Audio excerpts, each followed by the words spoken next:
Heureux de vous retrouver en ce dimanche matin pour ce message, cette prédication, ce culte. C'est un culte, on peut l'appeler ainsi, même s'il est incomplet parce que nous sommes toujours en enregistrement à distance. J'espère que vous allez bien, que le Seigneur vous a béni en cette semaine. Et puis on va donc continuer ensemble, poursuivre cette étude suivie de la deuxième lettre de Paul aux Corinthiens ce matin. On va voir un nouveau pan de cette longue lettre. Vous voyez qu'on la décortique de façon minutieuse. On rentre dans le détail, verset par verset, selon la méthode de prédication expositive. Ça nous permet de bien comprendre le déroulé de la pensée divine. Et à travers la pensée de l'apôtre Paul, on voit le plan de Dieu et comment il a cette pédagogie pour l'homme, progressive, une révélation progressive. Comme ça, on bâtit petit à petit et c'est pour ça que c'est intéressant de pouvoir étudier une lettre de cette façon. Avant toute chose, je vais prier. Seigneur, tu nous permets d'être réunis encore aujourd'hui. Seigneur, merci pour cette technologie qui nous permet malgré tout de maintenir le lien fraternel et qui nous permet, Seigneur, de partager ta pensée et tes paroles, Seigneur, à distance. Seigneur, bénis encore cette rencontre, Seigneur, ce culte, cette étude dans ta parole. Seigneur, que ce soit elle qui touche nos cœurs, qui nous convainc de péché, Seigneur, et qui nous exhorte à garder, Seigneur, tes pensées, à faire toute ta volonté. Seigneur, bénis encore ce moment, et je te prie pour tous mes frères et sœurs et tous ceux qui écouteront ce message, que tu les bénisses, Seigneur, et que tu ouvres nos cœurs. Un salut en Jésus-Christ. Amen. Alors, je profite avant de débuter dans ce partage dans la parole de Dieu, de vous donner les rencontres de l'Église. Alors, cette semaine, vous avez le vendredi soir, donc la cellule de maison, donc uniquement YouTube, le vendredi soir. Ensuite, vous avez le dimanche, le culte, 10h30. Qui est en ligne et accessible sur YouTube à partir de 7h, 10h30 le dimanche matin. Et puis ensuite, après la rencontre, on a cet échange via YouTube à 11h30. Vous connaissez le lien à présent. C'est un moment de rencontre où on partage un petit peu, on partage la semaine, on fait un petit lien fraternel que nous maintenons pendant cette période. Nous sommes encore éloignés de notre assemblée. Et puis également, c'est le moment de prière, on prie tous ensemble et on partage la scène également. Alors pas cette semaine, la semaine prochaine, nous partagerons la scène. Je vous invite sinon à regarder sur nos réseaux sociaux aussi pour avoir d'autres actualités qui pourraient s'ajouter à ce programme. Et puis je vous invite aussi à regarder notre site ebbn.org si vous ne connaissez pas notre assemblée, si vous souhaitez la découvrir. Voilà, nous sommes l'église biblique baptiste de Nice, située dans le centre-ville. On est vraiment en plein cœur de ville, juste à côté de la place Masséna, pour ceux qui connaissent un peu cette belle ville niçoise. Sinon, jetez un petit œil sur ebbn.org, vous pourrez nous découvrir un petit peu mieux. Je vous invite, les amis, ce matin à reprendre notre étude donc dans 2 Corinthiens. Nous sommes au chapitre 8 à présent. Nous allons regarder les versets 1 à 15. Donc, 2 Corinthiens chapitre 8, versets 1 à 15. Je vais faire cette lecture au préalable. Nous vous faisons connaître, frères, la grâce de Dieu qui s'est manifestée dans les églises de la Macédoine. À travers la grande épreuve de leur affliction, leur joie débordante et leur pauvreté profonde ont produit avec abondance de riches libéralités de leur part. Ils ont, je l'atteste, donné volontairement, selon leurs moyens, et même au-delà de leurs moyens, nous demandant avec de grandes instances la grâce de prendre part à l'assistance destinée aux saints. Et non seulement ils ont contribué comme nous l'espérions, mais ils se sont d'abord donnés eux-mêmes au Seigneur, puis à nous, par la volonté de Dieu. Nous avons donc engagé Tite à achever chez vous cette œuvre de bienfaisance comme il l'avait commencé. De même que vous excellez en toutes choses, en foi, en parole, en connaissance, en zèle à tous égards, et dans votre amour pour nous, faites en sorte d'exceller aussi dans cette œuvre de bienfaisance. Je ne dis pas cela pour donner un ordre, mais pour éprouver par l'exemple du zèle des autres la sincérité de votre amour. Car vous connaissez la grâce de notre Seigneur Jésus-Christ, qui pour vous s'est fait pauvre, de riche qu'il était, afin que par sa pauvreté vous soyez enrichis. C'est un avis que je donne là-dessus, car cela vous convient, à vous qui non seulement avez commencé à agir, mais qui en avez eu la volonté dès l'année dernière. Achevez donc maintenant d'agir, afin que l'accomplissement selon vos moyens réponde à l'empressement que vous avez mis à vouloir. La bonne volonté, quand elle existe, est agréable en raison de ce qu'elle peut avoir à sa disposition, et non de ce qu'elle n'a pas. Car il s'agit non de vous exposer à la détresse pour soulager les autres, mais de suivre une règle d'égalité. Dans la circonstance présente, votre superflu pourvoira à leurs besoins, afin que leur superflu pourvoie pareillement au vôtre, en sorte qu'il y ait égalité. Selon ce qu'il est écrit, celui qui avait ramassé beaucoup n'avait rien de trop, et celui qui avait ramassé peu n'en manquait pas. Alors, chers amis, on va voir ensemble ce matin 4 points. Déjà, on va voir 2 exemples de dons. L'apôtre Paul va donner 2 exemples. Ensuite, on va répondre à 3 questions importantes. Pourquoi donner? Comment donner? Et combien donner? Vous avez compris que ce matin, on parlait des libéralités, des dons et des offrandes. Alors, avant d'aborder ces 4 points, on va tout d'abord revoir un peu le contexte dans lequel l'apôtre s'exprime. La semaine dernière, si vous avez vu le message, sinon vous regardez tout en bas, vous pouvez regarder la playlist dimanche matin, puis vous reprenez la prédication précédente. On avait regardé dans la fin du chapitre 7, et ce passage se concluait de la façon suivante, verset 16.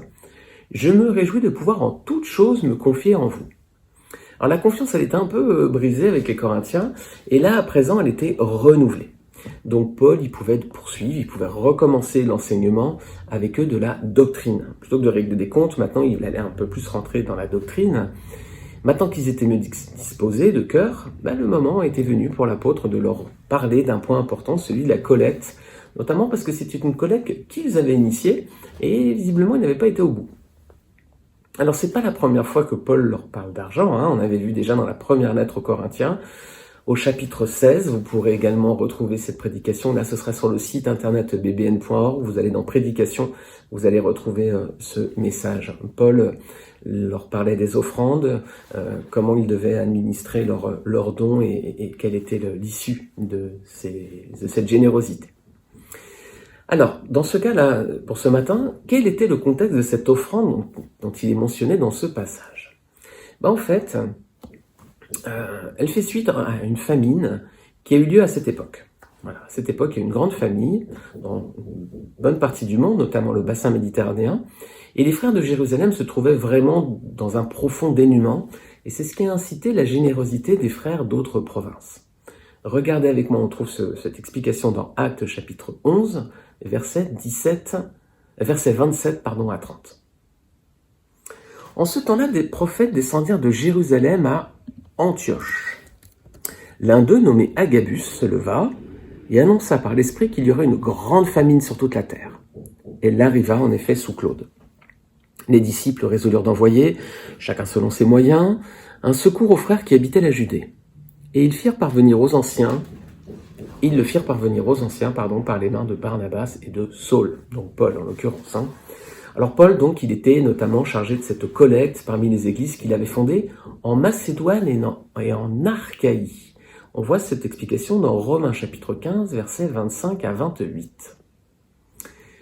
Maintenant, dit Paul, je vais à Jérusalem pour le service des saints, car la Macédoine et l'Achaïe ont bien voulu s'imposer une contribution en faveur des pauvres parmi les saints de Jérusalem. Elles l'ont bien voulu, et elles le leur devaient. Car si les païens ont eu part à leurs avantages spirituels, ils doivent aussi les assister dans les choses matérielles. Dès que j'aurai terminé cette affaire et que je leur ai remis ces dons, je partirai pour l'Espagne et je passerai chez vous. Donc, on comprend à travers ce passage qu'on a lu en introduction ce matin que les chrétiens de Corinthe avaient commencé à entreprendre cette collecte également de leur côté, et ceci dès l'an dernier. Mais elle s'était limitée visiblement à de belles intentions. Il y a peut-être eu des problèmes, il y a eu un bel entrain, un bel engouement au départ, puis soufflé et retombé. Elle n'avait pas abouti. Regardez versets 6, 10 et 11 que nous avons lus précédemment. Paul disait, nous avons donc engagé Tite à achever chez vous cette œuvre de bienfaisance comme il l'avait commencé. Donc on voit que il faut l'achever à présent, elle a juste été commencée. Et versets 10 et 11, c'est un avis que je donne là-dessus, dit Paul, car cela vous convient, à vous qui non seulement avez commencé à agir, mais qui en avez eu la volonté dès l'année dernière. Achevez donc maintenant d'agir, afin que l'accomplissement selon vos moyens réponde à l'empressement que vous avez mis à vouloir. Donc ils avaient mis de l'empressement à vouloir, ils avaient bien commencé les dernières, puis bon, ça n'avait pas été au bout. Donc l'apôtre va les enseigner sur ce point, le point de la collecte. Il va développer un pan entier de doctrine au sujet des offrandes et de la collecte en faveur notamment des saints. C'est un enseignement qui ne s'imite pas aux Corinthiens et on va pouvoir en tirer profit pour nous aujourd'hui en répondant à 3 questions. Je vais y venir après. Mais d'abord, dans un premier temps, on va regarder des exemples de dons. Parce que Paul, avant de leur expliquer, de leur faire de la théorie, il leur montre aussi des bonnes pratiques. Voilà, avant de partir sur un pan beaucoup plus théorique, il va d'abord concrètement, pratiquement leur montrer 2 exemples à suivre. Ça va leur permettre d'avoir un modèle dans l'action qu'ils doivent donner à présent. Alors, tout d'abord, il va commencer par l'exemple des églises de Macédoine. Alors Paul, il les connaissait bien, il avait fondé 3 églises dans la région, donc celle de Philippe, de Thessalonique, et puis celle de Bérée, qu'on connaît souvent, parce que vous savez, les chrétiens de Bérée, ils regardaient vraiment dans les Écritures tout ce qu'on leur disait pour voir si on n'essayait pas de leur donner des fausses doctrines. Un bon exemple à suivre, et on le cite souvent, les chrétiens de Bérée, voilà, quand vous entendez des prédications comme celle-ci, n'hésitez pas à ouvrir vos Bibles, mais voilà, vous pouvez avoir confiance, je l'espère, mais en tout cas, ouvrez quand même vos Bibles, comme ça vous permet vraiment de vous plonger dans la parole de Dieu, et puis d'être sûr qu'il n'y a pas d'hérésie, de mauvaises interprétations, voire de textes qui ne seraient pas dans vos Bibles. Donc, il va utiliser leur exemple, l'exemple des chrétiens de Macédoine, pour montrer aux Corinthiens la bonne marche à suivre. Et avec Paul, on sait que dans sa pédagogie, c'était toujours par l'exemple. Il disait souvent, faites comme moi, vivez comme moi, faites comme nous, copiez-nous, reproduisez notre exemple. Voilà, souvent, il se donnait lui-même comme un exemple pour que les autres puissent reproduire en le regardant.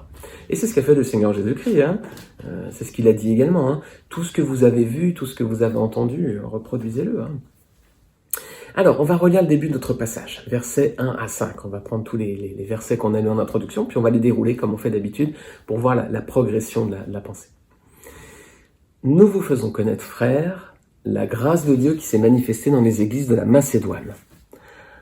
À travers la grande épreuve de leur affliction, leur joie débordante et leur pauvreté profonde ont produit avec abondance de riches libéralités de leur part. Ils ont, je l'atteste, donné volontairement selon leurs moyens, et même au-delà de leurs moyens, nous demandant avec grande instance la grâce de prendre part à l'assistance destinée aux saints. Et non seulement ils ont contribué comme nous l'espérions, mais ils se sont d'abord donnés eux-mêmes au Seigneur, puis à nous, par la volonté de Dieu. Alors voilà un bel exemple mis en avant par Paul et par le Seigneur lui-même, vu que ça se trouve dans la Bible, donc c'est Paul qui met en avant, mais c'est aussi Dieu lui-même qui met cet exemple des Macédoniens. Comment ils étaient ces Macédoniens dont on voit ici le bel élan de générosité? On voit qu'ils étaient dans les épreuves et les afflictions, et ils étaient d'une pauvreté profonde. Donc, c'était pas les mieux disposés à donner, ils avaient déjà très peu. Et pourtant, ils ont donné, ils étaient dans la joie, et ils se sont montrés capables de faire de grandes libéralités. Alors, si vous avez un petit peu voyagé, ou si vous avez regardé certains documentaires ou reportages à la télé, on est parfois surpris de voir dans certains pays des gens qui ont très peu, et qui sont capables de donner beaucoup. Ils sont capables de vous inviter chez eux, de vous partager leur repas, alors qu'ils ont déjà rien à manger. Je l'ai vécu en Amérique latine et ça avait été une grande claque à l'époque pour moi. Je n'étais pas chrétien et ça avait été un bel exemple. Moi qui venais d'une société occidentale égoïste, quand même s'il y a beaucoup de générosité aujourd'hui chez nous aussi, il ne faut pas se le cacher, mais il y avait un vrai élan quand même de voir des personnes qui avaient peu, vraiment très peu, voire pas grand-chose, et qui étaient capables d'inviter, de partager généreusement et vraiment avec beaucoup de bon cœur. On peut avoir peu et être prêt à partager beaucoup. Et à l'inverse, on peut avoir beaucoup et ne pas être prêt à partager même très peu. C'est une question de quoi ? De disposition de cœur et de générosité. C'est pas une question de patrimoine et de surface financière. On peut avoir beaucoup et ne pas être disposé à le partager. On peut avoir très peu et être partagé, être disposé à l'échanger avec les autres. Alors, les générosités des Macédoniens, c'est une belle chose, mais au-delà de leur disposition, c'est bien le Seigneur lui-même qui agissait, et c'est ça qui nous intéresse. Regardez verset 1er. Nous vous faisons connaître, frères, la grâce de Dieu qui s'est manifestée dans les églises de la Macédoine. Qu'est-ce qui s'est manifesté? La grâce de Dieu, C'est bien ce que Paul démontre ici, La grâce de Dieu se manifestait à travers la générosité de ses frères, la foi, Lorsqu'elle est vécue pleinement, les amis, ça produit du fruit. Lorsque la foi est pleinement vécue, ça doit produire du fruit dont la générosité en fait partie, bien sûr.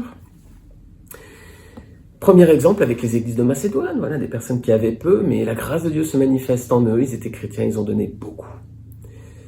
Mais Paul, il ne va pas se limiter à ce premier exemple, il va en donner un deuxième qui va être encore plus fort, encore plus poignant, c'est celui du Seigneur Jésus-Christ lui-même, les amis. Regardez, verset 9. « Car vous connaissez la grâce de notre Seigneur Jésus-Christ, qui pour vous s'est fait pauvre, de riche qu'il était, afin que par sa pauvreté vous soyez enrichis. » Mes amis, quel exemple plus frappant, plus authentique de générosité que celui donné par le Fils de Dieu lui-même, par notre Seigneur et Sauveur Jésus-Christ. Regardez ce que Paul lui-même va dire aux Philippiens. C'est dans chapitre 2 de la lettre de Paul aux Philippiens, versets 4 à 8. « Que chacun de vous, au lieu de considérer ses propres intérêts, considère aussi ceux des autres.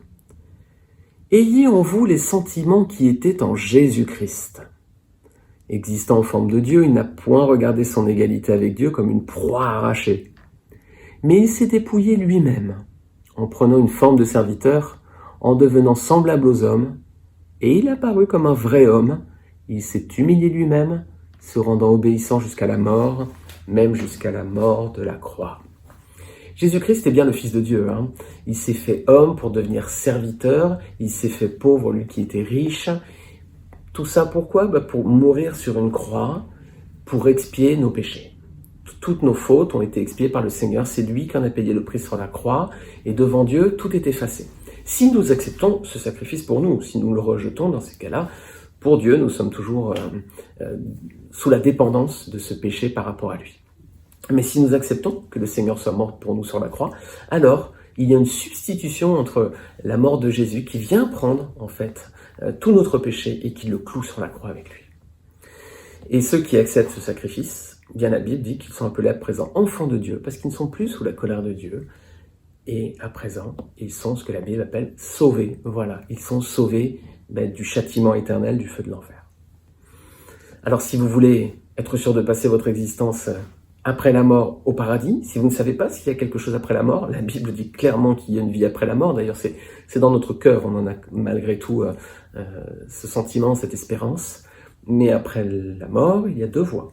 Il y a l'enfer ou le paradis, pour rester assez simple.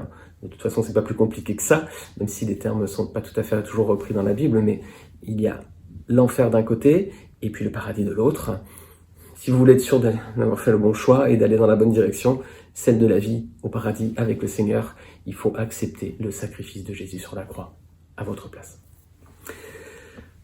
Il n'y a pas de plus beau témoignage dans l'histoire de l'humanité, de générosité, de don de soi, d'amour. Ne cherchez pas, il n'y en a pas d'autre. C'est l'exemple parfait, l'exemple plus beau, c'est celui de Christ qui meurt sur la croix pour nous.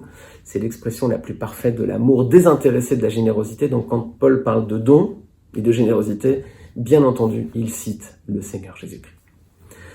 Alors, deux exemples, donc, le Seigneur Jésus-Christ, les chrétiens de la Macédoine. Voici deux exemples que Paul met en avant pour exhorter, pour reprendre les Corinthiens, qui avaient eu un cœur apparemment bien disposé pour la collecte, et puis finalement, ils n'avaient pas été au bout de leur engagement, ils n'avaient pas été dans la poursuite de cet acte volontaire de donner qu'ils avaient entrepris. Alors ça nous amène une première des trois questions qu'on va se poser ce matin. On pourrait se poser cette question légitimement, pourquoi donner ? Pourquoi on devrait donner ? Après tout, la Bible dit que tout l'or, toutes les richesses, tout l'argent appartient à Dieu. C'est ce que dit la Bible. Donc, dans ces cas-là, pourquoi donner ? Est-ce que c'est pas Dieu qui répartit finalement les richesses selon son bon vouloir ? Est-ce qu'on a besoin de donner ? Pourquoi donner ? Pourquoi faire ? Paul va le mentionner ici au verset suivant. On déroule notre texte, versets 7 et 8. Paul va donner l'explication. De même que vous excellez en toutes choses, foi, parole, connaissance, zèle à tous égards, et dans votre amour pour nous, faites en sorte d'exceller aussi dans cette œuvre de bienfaisance. Je ne dis pas cela pour donner un ordre, mais pour éprouver, par l'amour du zèle des autres, la sincérité de votre amour. Alors, voilà, la générosité, ça fait partie des œuvres qui doivent suivre notre conversion, mes amis. Si on a la foi, ça doit se manifester par des œuvres, il doit y avoir des actes ensuite, C'est un signe de la sincérité de notre amour, dit Paul, hein, verset 8. C'est un signe de la sincérité de notre amour. On peut avoir les œuvres sans la foi. On peut être quelqu'un qui donne beaucoup. On peut être très généreux, on peut donner de son temps ou de son argent pour des œuvres caritatives. Ça peut être du temps aussi, hein, pour du bénévolat, pas forcément que de l'argent. On peut faire de belles choses, de beaux actes, mais sans avoir nécessairement la foi. Il y a un groupement de plus de 60 milliardaires américains. Alors déjà, un milliardaire, ça fait déjà beaucoup d'argent, mais 60 milliardaires, vous imaginez que ça en fait beaucoup plus. Parmi ce groupe, il y a le PDG de Facebook, Mark Zuckerberg. Il a suivi en fait l'appel lancé par Bill Gates, hein, le fondateur de Microsoft. Il y a aussi le financier Warren Buffett, on le connaît un petit peu moins, mais c'est le plus grand investisseur du monde. L'engagement, c'est de donner au moins la moitié de sa fortune à des associations. Voilà. Eh bien, certains de ces milliardaires ont donné 90% de leur patrimoine. Je crois que c'est le cas de Bill Gates et de Warren Buffett, si je ne me trompe pas. Waouh! Ils donnent des grandes quantités d'argent, ils sont très généreux et waouh, on se met à leur place. Est-ce qu'à leur place, je donnerais 90% de ma fortune? On peut se poser la question. On peut donner beaucoup de milliards comme ça, etc. C'est très généreux. Ils ont les œuvres. Est-ce qu'ils ont la foi? À ma connaissance, non. Alors je ne suis pas dans le cœur de ces personnes et Dieu seul sait, mais ils ne se revendiquent pas chrétiens en tout cas. Hein. Donc c'est pas le produit de leur appel. Hein. Le produit de leur appel, c'est de dire on veut changer les choses, changer la société, le monde, etc. C'est de très belles intentions, bien entendu. Hein. C'est magnifique. Hein.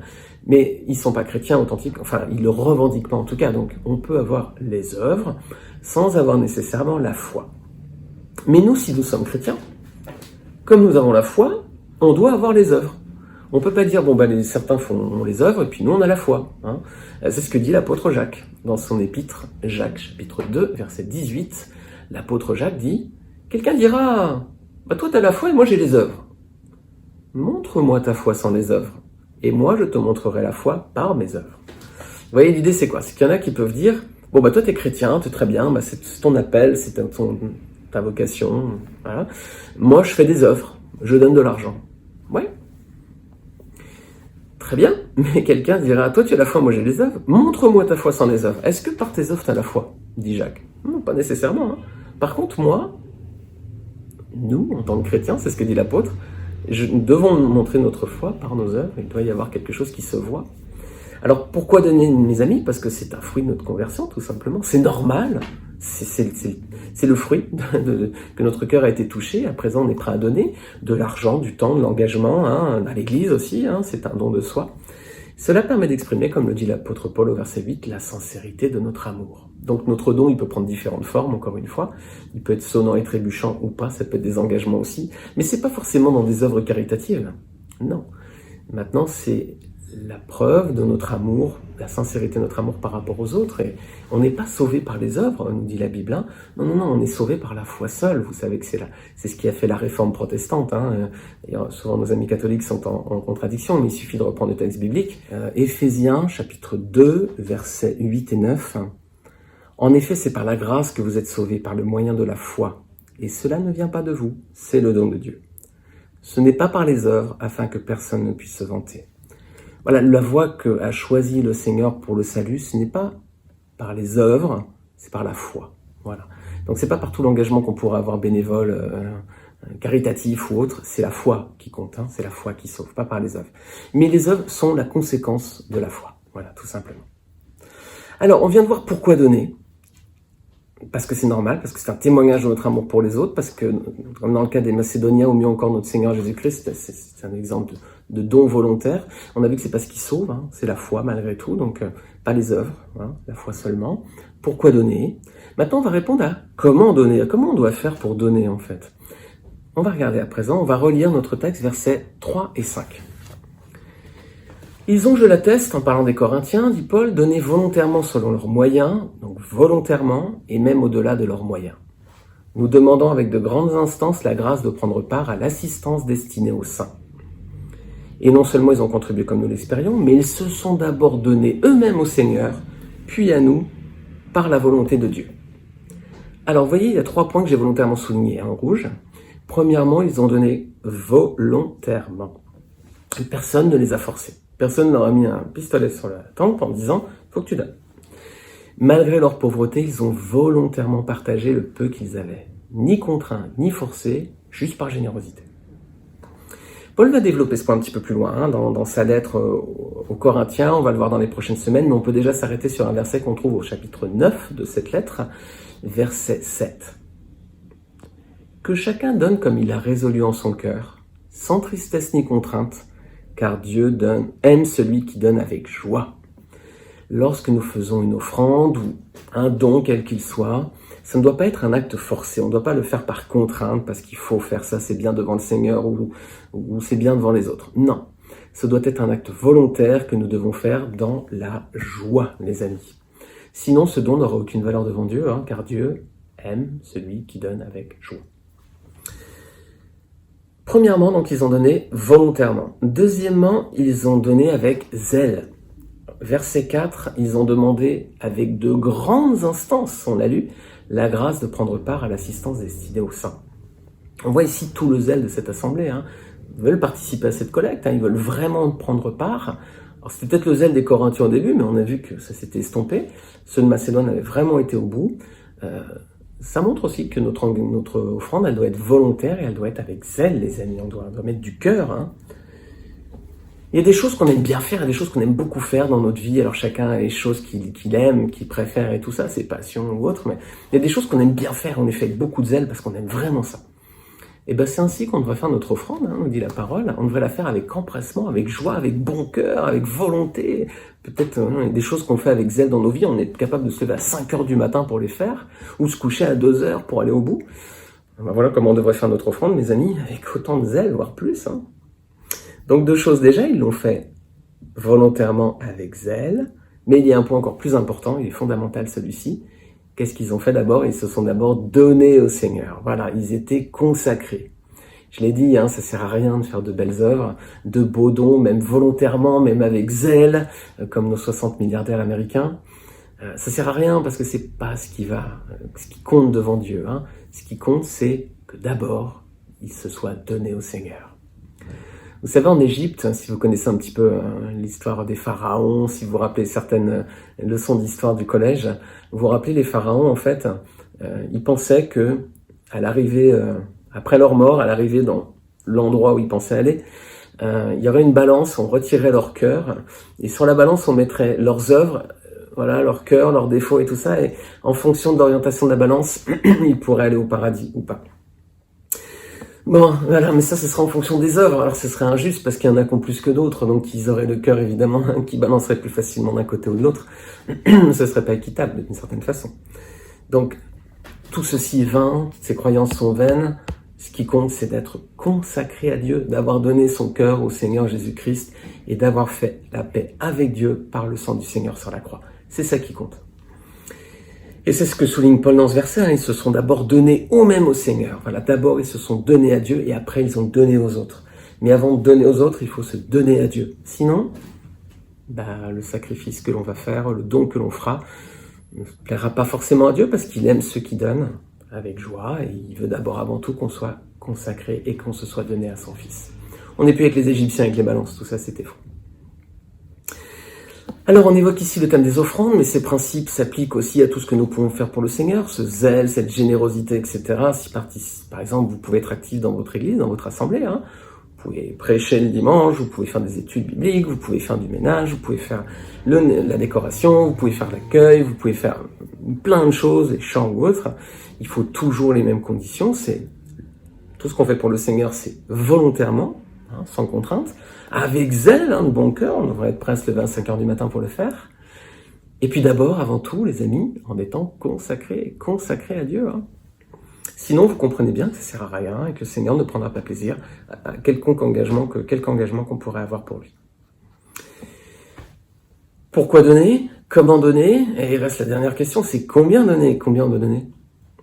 Regardez, après tout, on va regarder ce dernier point parce qu'il est fondamental aussi. Comment avaient donné les chrétiens de Corinthe dans l'exemple que donne Paul, verset 3? Ils ont, je l'atteste, donné volontairement selon leurs moyens et même au-delà de leurs moyens.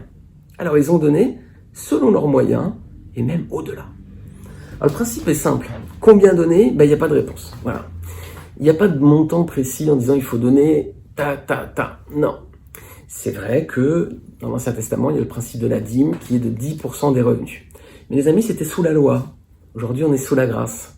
Alors, ça ne veut pas dire qu'on est obligé de donner 10%, mais c'est un point de repère qu'on garde souvent.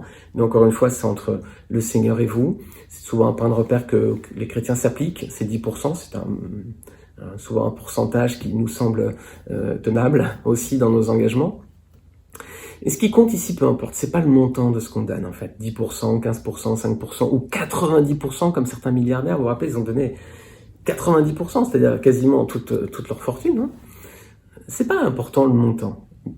Même la proportion, j'ai envie de dire. L'important, c'est la part que cela représente dans votre nécessaire pour vivre.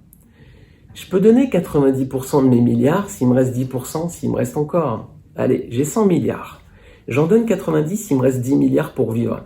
Est-ce que je vais vivre très confortablement? Oui, bien sûr. Par contre, quelqu'un qui gagnerait 1000 euros par mois, s'il donne 10%, ça fait 100 euros. À la fin du mois, ça peut compter, hein, ça peut peser très lourd. Donc c'est pas la proportion, on peut donner 90% et finalement le reste à vivre il est énorme. On peut donner 10% et déjà faire un effort. C'est ce que le Seigneur Jésus a enseigné. Vous connaissez certainement cette histoire. Si vous ne la connaissez pas, on va la regarder ensemble. C'est dans l'évangile de Marc, chapitre 12, versets 41 à 44. Cet épisode avec cette veuve, vous savez, qui met l'offrande dans le tronc du temple. Jésus s'était assis vis-à-vis du tronc. Regardez comment la foule y mettait de l'argent. Plusieurs riches mettaient beaucoup. Il vint aussi une pauvre veuve, et elle y mit 2 petites pièces, faisant un quart de sou. Alors Jésus, ayant appelé ses disciples, leur dit, « Je vous le dis en vérité, cette pauvre veuve a donné plus qu'aucun de ceux qui ont mis dans le tronc, car tous ont mis de leur superflu, mais elle a mis de son nécessaire, tout ce qu'elle possédait, tout ce qu'elle avait pour vivre. » On voit que le Seigneur est attentif quand même aux dons que les chrétiens peuvent faire. Vous voyez, il s'est mis dans le temple, il a regardé comment les personnes faisaient les offrandes. Ne doutons pas que le Seigneur regarde bien aussi les offrandes qui peuvent être faites. C'est pas quelque chose que le Seigneur prend à la légère. Vous savez que le thème de l'argent, c'est l'un des thèmes les plus présents dans la Bible. Hein. La mention de l'argent, c'est l'une des mentions les plus récurrentes dans la parole de Dieu. Donc c'est important. Le Seigneur sait à quel point ça peut être une racine de tous les maux, hein, comme dit sa parole. Donc on voit comment le Seigneur est attentif aux offrandes. Et ici, donc le Seigneur prend le temps de s'arrêter dans le temple et de regarder donc l'attitude des personnes qui font leur dîme. Il y avait d'un côté des riches qui donnaient beaucoup, et puis il y avait cette petite femme veuve qui va donner 2 quarts de sou, donc pas grand-chose. Elle a donné qu'un tout petit peu. Mais que dit Jésus? Parce que c'est cette femme qui a donné beaucoup plus en fait. Il ne regarde pas le montant ni le pourcentage du patrimoine que ça représente, il dit... Tout ça, c'était aussi bien le montant et le pourcentage de leur patrimoine, c'était quoi? Du superflu. Par contre, la petite quantité qu'elle a donnée, ce faible pourcentage, c'était son nécessaire. C'est tout ce qu'elle avait pour vivre. Elle n'a pas donné ce qu'elle avait en trop, elle a donné ce dont elle avait elle-même besoin. Mais elle a donné pour le Seigneur. Et c'est le même exemple que celui des Macédoniens, vous vous rappelez, hein? Ils ont donné au-delà. Hein? Alors Paul va développer encore un peu plus cet enseignement pour nous expliquer à tous combien donner. C'est dans les 5 versets suivants de notre texte de ce matin et on va les regarder un par un. Premièrement, on va regarder ces versets 11 à 15 et on va reprendre le premier, c'est verset 11. Achevez donc maintenant d'agir afin que l'accomplissement selon vos moyens réponde à l'empressement que vous avez mis à vouloir. Paul ne demande pas aux Corinthiens de se dépouiller de tout, hein, les amis. Hein. Le risque, c'était quoi? Ils auraient fait encore une nouvelle fois une preuve de belles intentions, mais comme l'effort était trop important, ils n'auraient pas été au bout. C'est ce que Paul indique, verset suivant, regardez verset 12. La bonne volonté, quand elle existe, est agréable, en raison de ce qu'elle peut avoir à sa disposition, et non de ce qu'elle n'a pas. C'est facile de dire, je vais donner ceci, je vais faire cela. Et de se montrer généreux en intention, ça c'est facile en parole. Hein. La bonne volonté, dit Paul, est agréable quand on peut l'accomplir. Hein. C'est en fonction, et quand on l'accomplit bien sûr, c'est en fonction de ce qu'on a, pas de ce qu'on n'a pas.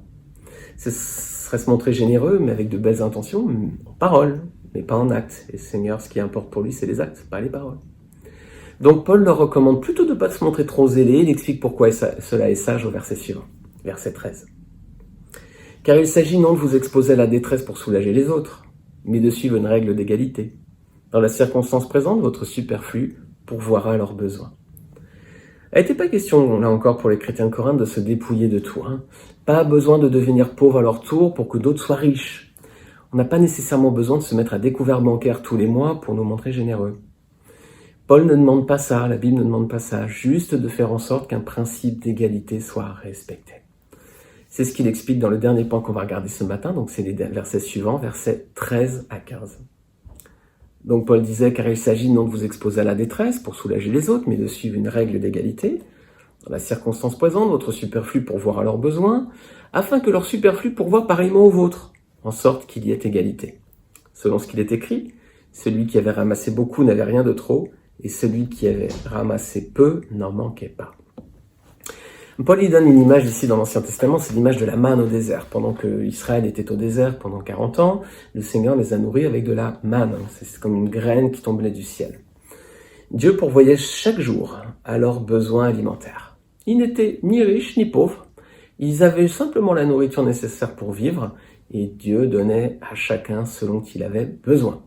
Alors c'est peut-être intéressant qu'on relise cette histoire. On la trouve dans Exode chapitre 16, versets 16 à 18. Voici ce que l'Éternel a ordonné, disait Moïse, que chacun de vous en ramasse ce qu'il faut pour sa nourriture. Un homère par tête, suivant le nombre de vos personnes. Chacun en prendra pour ceux qui sont dans sa tente. Les Israélites firent ainsi. Ils en ramassèrent les uns en plus, les autres moins. On mesurait ensuite avec l'homère. Celui qui avait ramassé plus n'avait rien de trop, et celui qui avait ramassé moins n'en manquait pas. Chacun ramassait ce qu'il fallait pour sa nourriture. Alors c'est ce même principe d'égalité que Paul recommande entre chrétiens, les amis. Pas besoin de dépouiller les uns pour donner aux autres. Pas besoin de déshabiller Pierre pour habiller Paul. Pas besoin de vous mettre en danger financièrement. Chacun est libre de donner ce qu'il veut, sans contrainte, selon ses moyens et sa disposition de cœur. Notre offrande doit se faire donc dans la mesure de notre volonté et de nos moyens. On pourra alors, les amis, tous participer dans la joie à cette grande et belle œuvre de l'édification du corps de Christ et du soutien donné aux saints, comme à Corinthe il y a 2000 ans. Nous aussi, nous pouvons prendre part à cette belle geste et ce beau témoignage de générosité et d'amour que nous pouvons avoir pour les autres. Alors, je vais conclure, les amis, pour ce matin. On a vu 4 points. Tout d'abord, on a vu le contexte de ce passage. C'était la famine qui est survenue notamment dans le bassin méditerranéen et qui avait touché particulièrement les chrétiens de Jérusalem. Donc une collecte s'est organisée en Macédoine et en Achaïe. C'était le contexte de cette collecte qui était mis en place. Donc ensuite, on a vu que ces 4 points, il y avait 2 exemples de dons. Tout d'abord, les Macédoniens qui avaient donné avec joie et au-delà de leurs moyens. Et puis surtout, l'exemple ultime d'amour et de générosité et de don parfait, c'est celui de Jésus qui, de riche, s'est fait pauvre et qui vient mourir sur la croix pour le salut du monde. On a vu ensuite les 3 questions. Pourquoi donner ? Parce que c'est normal, tout simplement. C'est la conséquence de notre foi. Si nous sommes sauvés, si nous avons la foi, nous avons les œuvres. Comment donner ? Librement, sans contrainte, avec zèle, avec joie. Et combien donner ? C'est en fonction de nos moyens, il n'y a pas de critères précis. Nous sommes sous la grâce à présence, c'est ce qui compte. Ce n'est pas le montant, mais c'est l'amour et la sincérité que nous communiquons aux autres et à Dieu à travers notre don. Voilà, chers amis, je vous invite à conclure ce message par la prière. On va remettre au Seigneur cette belle parole qui se trouve dans la Bible et qui nous aide à mieux comprendre ce que le Seigneur aussi attend de nous à travers le témoignage de notre générosité. Seigneur, en effet, ces versets que nous avons lus, ces passages nous témoignent, Seigneur, nous démontrent bien ce que tu veux que nous fassions, comment tu veux que nous agissions, avec les ressources que tu nous donnes, les ressources financières ou même le temps que nous avons, Seigneur. Comment bien le donner pour toi et pour les autres. Seigneur, à travers les autres, c'est pour toi que nous voulons le faire aussi. Et ta parole dit aussi que nous devons d'abord aider les frères et sœurs dans la foi avant tout. Seigneur, apprends-nous à bien gérer notre argent et notre temps, à bien faire ces dons, Seigneur, avec amour, joie, zèle, sans contrainte, et à le faire comme tu l'as fait toi-même, Seigneur, de façon désintéressée. Nous avons aussi l'exemple des chrétiens de Macédoine qui l'ont fait avec une belle disposition de cœur, qu'elle soit la même dans nos cœurs, Seigneur, lorsque il convient à notre tour, Seigneur, de donner. Seigneur, merci parce que tu nous donnes du temps, de l'argent aussi parfois, pour pouvoir participer à ce grand effort, Seigneur, et pouvoir participer à ces collectes, participer à ces élans de générosité. Aide-nous, Seigneur, à le faire toujours avec empressement et avec bonne disposition. Ce sont les sacrifices et les dons que tu agrées. Aide-nous, Seigneur, nous t'en prions. dans le nom de Christ. Amen. Mes chers amis, le message est terminé, le culte, entre guillemets, c'est un culte très simple, mais ce culte, ce moment d'échange et de partage est terminé. Je vous invite à nous retrouver dans quelques minutes pour Zoom, si vous suivez ce message en direct. Zoom à 11h30, on se retrouve pour ce moment de communion fraternelle. Sinon, si ce n'est pas le cas, je vous invite, en tous les cas, je demande au Seigneur instamment de vous bénir, même si vous regardez ce message sur YouTube alors qu'il est enregistré il y a très longtemps. Je demande malgré tout au Seigneur, je prie que le Seigneur vous bénisse, qu'il vous éclaire dans sa parole, et si vous n'aviez pas encore fait la paix avec lui, faites-le sans tarder. Que le Seigneur vous accorde sa grâce. À très bientôt.